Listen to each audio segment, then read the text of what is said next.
This week on Engage the Sage. Hi everyone, I'm Don Saucier. Welcome to this week's episode of Engage the Sage. This week, I'm going to talk about how you, as a student, can argue the grades in your classes. As a student, there may be times where you feel you got a grade that is undeserved and you want to argue it. Today, I'm going to tell you how. But the first step, we're going to spend some time on this first step, is deciding whether or not you should argue that grade in the first place. And unfortunately for many of you, the answer is, in many cases, you probably shouldn't. By the way, another note on my terminology, I'm going to talk about arguing grades. In reality, we don't argue grades. You're going to have a conversation with an instructor about a grade, get some context, try to figure out what's going on there, but we're not actually arguing. Arguing is not going to work. So when we get to the point where you say, hey, I might want to have this conversation, I'll tell you about how to do that, I'm going to call it grade arguing, but we're really not arguing. Before you decide whether or not you want to argue a grade, there's some questions you need to ask yourself. You need to ask these questions to yourself and you need to answer honestly. First question, looking at the assignment, looking at the points you had, did the instructor make a mistake in adding the points up?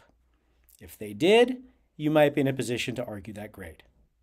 Another question, did the instructor miss seeing something that you actually included? If you did, maybe then you can argue that grade. Next question, did you actually do what the assignment asked you to do? Did you follow the guidelines and parameters? If you did, you can potentially argue that grade. If you didn't, probably not. Did you do work that is consistent with the rubric for that assignment? So again, did you do what that assignment asked in the ways it asked you to do it? If you did, and the instructor didn't seem to take that into account, you may potentially be able to argue. Next, in looking at the feedback you received, does the feedback support the grade you got? If the feedback supports the grade you got, you probably can't argue. If the feedback suggests you should have gotten a different grade than the one you got, you might have a reason to argue. Basically, what I'm doing is I'm saying that there are good reasons and bad reasons to try to argue a grade. And we're only going to argue a grade, or I'm only going to advocate you arguing a grade if you have a good reason. If you just want a higher grade, you're just dissatisfied with the grade you got, and you don't have an empirical basis for getting a higher grade, you probably should not argue. If you misunderstood something about the assignment that you probably should have understood and didn't try to figure out ahead of time, you might not be in a position to argue. When you get feedback on an assignment, when you get a grade on an assignment, this is going to help you for the next one.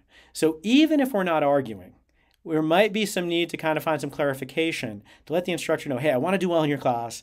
I know I didn't perform at the level I wanted to on this next one, but how do I do well in the first one? I don't consider that an argument. That's a wonderful conversation that we can have. And we as instructors want you to succeed in our classes. So if you have a question, that's okay. So I've given you some situations where you might want to argue. And I'll again reiterate, even though I'm saying arguing, we're not arguing. What we're doing is we're reaching out to that instructor to have a conversation to get clarification about how our performance and our grade might be mismatched based on some empirical evidence that you see. So let's say you're in one of these situations where you think there's a mismatch and you think the evidence is on your side. What you're going to do, you're going to reach out to the instructor. You can do this in person, you can go to their student hours, or you can send them an email. I would keep that email focused and to the point. And I would say, I saw the assignment came out.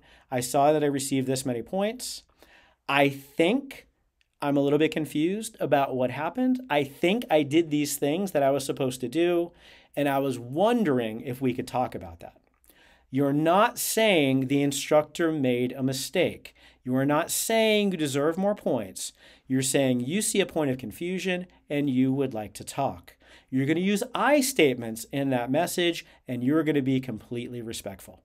We have a previous video on how to send emails to instructors. Check out that video and send a good one.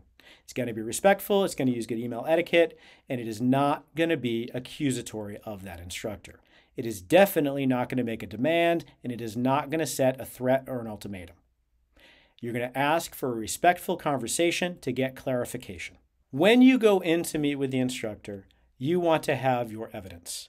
You want to be able to say, the instructor asked me to do this. I thought I did this here. It doesn't appear that my grade is reflecting that I did this. I'm just looking for clarification. I've had this conversation as the instructor with many of my students, and oftentimes what they think they did and what I wanted them to do in the assignment are not the same thing. So oftentimes you're going to get clarification with the instructor saying, I see you did that, but what I wanted instead was this. In that case, your grade is not going to change, but it's going to help you on the next assignment. If your instructor sees a mistake, maybe they did forget to add in some of the points to that final total, they're going to fix it. Instructors make mistakes. We're people too. And if we have one brought to our attention respectfully in this way, we're going to fix that mistake for you. We're not, though, going to give you points that you haven't earned. And we're not going to give you points that you haven't earned based on your past performance. So again, it's not going to be what you meant to do. It's not going to be what you would have done if you had an opportunity to do it again. We're probably not going to let you make it up. What we're going to do is we're going to base those points on your past performance.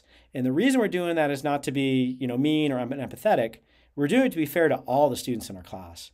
What we're not doing is give you points you don't deserve just because you came in to argue. We're going to help you succeed on the next assignment. We're going to provide clarification because we want you to do well, but we're not going to give you things that you haven't earned. So don't ask for things that you haven't earned. It is also important to understand that the points on your assignment are going to reflect your performance on that assignment and not other things that you have going on in your life. We're not going to increase that grade because you're applying to graduate school. We're not going to be increasing that grade because you're graduating this semester. We're not going to increase that grade because you really need this class. We're not going to increase this grade because you really need the scholarship. We're only going to increase the grade if it didn't fairly already reflect your performance. Now, there are situations where a student reaching out for clarification is going to result in an increased grade. One of my current students actually talked about how they reached out to an instructor on a multiple choice test and they said, but I thought on question 7 the answer was B. When the instructor reviewed question 7, they found out that both A and B were correct. So what they did is they not only gave that student credit for B, they gave every other student in the class credit for that B. And the instructor was very happy that that student came forward and asked that question because when we make mistakes as instructors, we do want to correct them. We do want to be fair and do right by our students. I once had a student in one of my classes say that one of my multiple choice questions was unclear and they didn't know how to answer it. And when I looked, I realized that due to a copy and paste error, we had no right answers on that question. So in that case, I gave every student in my class credit for that question.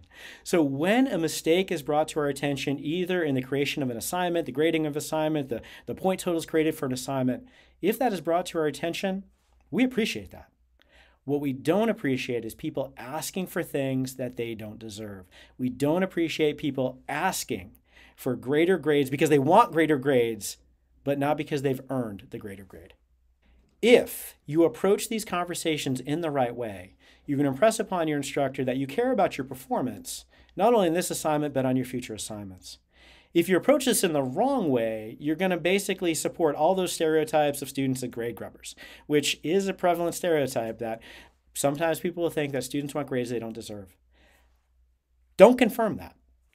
But if you have a legitimate, empirically based issue that maybe that grade does not accurately reflect your past performance, absolutely reach out to that professor to clarify. We make mistakes. We want to fix them. We want to support your learning and success. But we're not going to give you what you don't deserve because that's not fair. I'll let you in on a little secret. We want you to do well. We want you to get the higher grades, and most of the instructors that I know are going to bend over backwards to try to make sure that their assignments are fair and so is their grading. So please, pretty please, with sugar on top, if you're going to argue a grade, only do it because you have a really good case and not just because you want a better grade.